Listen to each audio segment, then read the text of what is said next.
ramai orang tercari-cari di manakah tempat kita nak berikan infak ataupun nak korbankan binatang ternakan kita. Tuan-tuan yang dirahmati Allah sekalian, sekarang banyak orang buat korban, tapi yang mana satu yang kita rasa kita boleh pilih dan kita rasa boleh dipercayai?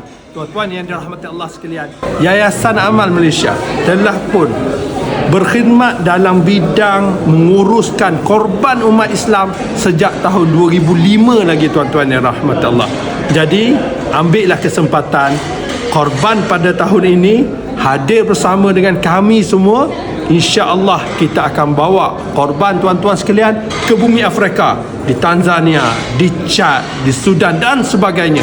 Kita pilih lokasi umat Islam termiskin di dunia. Saya yakin insya-Allah atas usaha dan peluang yang tuan-tuan yang berikan kepada kami untuk kami khidmat pada tuan-tuan, hasil itu kita sampaikan kepada ramai mereka yang sangat memerlukan di luar sana. Dan ada sedikit kelebihan daripada keuntungan korban ini, kita akan salurkan kepada pusat dakwah serantau, pusat pembinaan dai lapangan, pusat dakwah serantau, untuk mereka mengerjakan program-program dakwah mereka di lapangan, insya-Allah.